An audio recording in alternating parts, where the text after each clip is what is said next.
Suri was an Afghan ruler who remained in power from 1540 to 1545. Now, his 5 years were known for numerous developments in road and postal network, and he developed the arteries of the empire, the well-known road network, the Grand Trunk Road.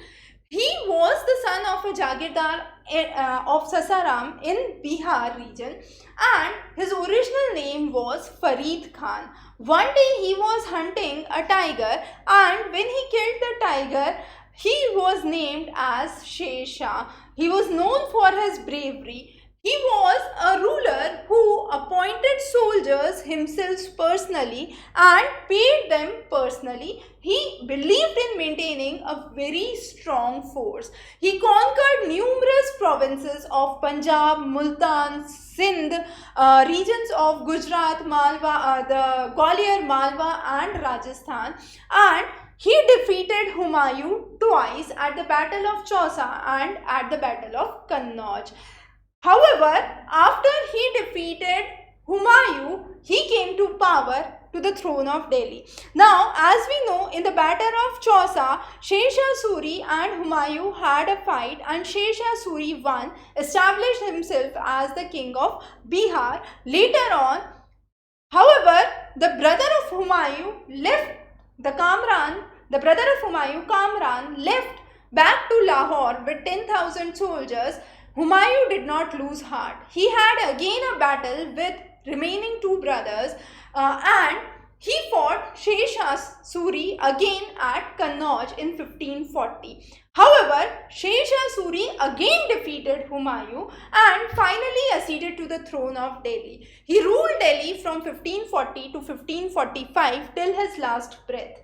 At that point, when after the defeat at Kannauj, Humayun left to exile in Persia. He wandered in the regions of Rajasthan and Sindh for a few years and then moved to Persia. Later moved back to the region of Kandahar and Kabul, where he gathered his forces and started to build his army again. When Humayun got to know the news that Sher Shah Suri is no more and his successors are weak and inefficient, Humayun started to invade India again, and Humayun invaded India again and came to power in 1555. However, the time of Sher Shah Suri as a ruler has been well known in history. As we previously mentioned, he built the famous Grand Trunk Road from Peshawar to Sonargaon in Bengal, and from Peshawar to Sonargaon, the Grand Trunk Road was a well-known development. He believed that roads are the arteries of the empire and must be strengthened. He also built in subsequent roads. For example, from Lahore, he developed an artery to Multan. From Agra, he developed an artery to Chittor. From Peshawar to Kabul and Sonargaon to Dhaka were the developments which were seen. If we focus on the works of Sher Shah Suri, he was a liberal and a secular leader. He worked for the welfare of all religions, equally placed Hindus and Muslims.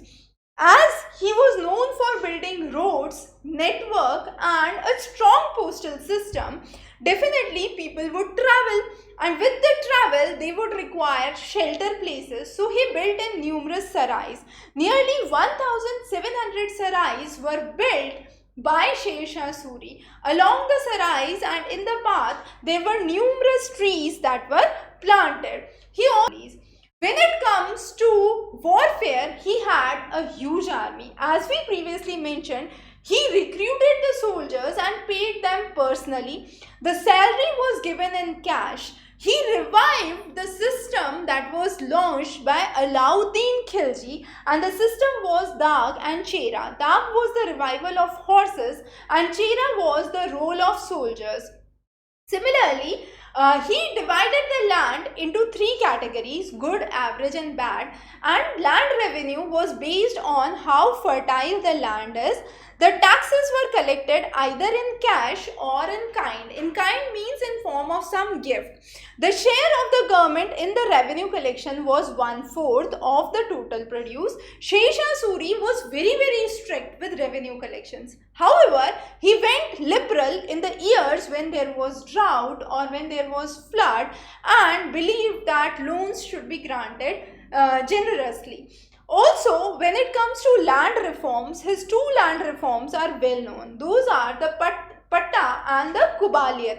Patta is the title deed of the land and Kubaliyat is the agreement. Both of these talk about the land agreement holdings and the amount of revenue that has to be paid by the peasants. So, both of the systems for land revenue were well brought by the common people. When it comes to development of forts and architecture, his works are again well known. He built the Purana Kila. Purana Kila had a masjid, Qila'e-Khund Masjid, which is again important. His own mausoleum has been built in Sasaram, his hometown in Bihar, and he also built a fort at Rohtasgarh. When it comes to currency, he introduced the silver coins. These silver coins were known as rupiah, and the present day rupee is a derivative of this rupiah. Now this rupee is the currency which is seen in the Indian subcontinent. So India, Pakistan, Nepal, Sri Lanka, Mauritius, Seychelles, all of these have rupee as the currency. Coming on to his administration. His administration was again unique. The empire was divided into sarkar, 47 sarkars. Each of these sarkar was further divided into pargan, and the pargans were further divided into smaller villages. Now, with each of the sarkar, there was the head of the sarkar. Now, the head of the sarkar was very important. The head were in two terms: law and order and revenue collection. So it was Shikidar-e Shikadaran and Munsif-e Munsifan. Munsif and Munsif-e Munsifan were responsible for revenue collection. Shikidar-e Shikadaran were responsible for law and order. Also, Qazis were well placed. In the Parganas, Munsif and Shikidar were there. So, understand, Parganas were the lower units. Bigger than Pargana were the Sarkar, and at the Sarkar we had Shikidar-e Shikadaran. However, at the Pargana, which is the lower unit, we had only Shikidar. Similarly, at the Sarkar we had Munsif-e Munsifan, but at the Pargana level it was only Munsif. So Munsif again responsible for revenue, Shikidar responsible for law and order. And then at the village level there were Mukaddam, Kotwal and Patwari. Patwari were related to land deeds, Kotwal related to police, and Mukaddam related for special deals.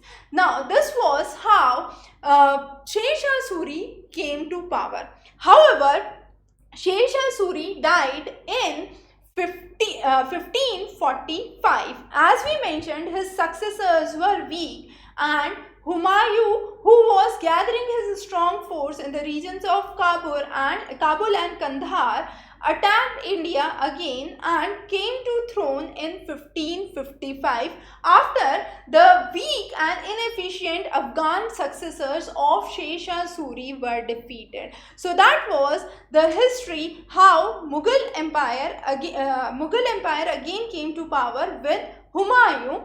But Humayun again remained in power for just 1 year. He died in 1556.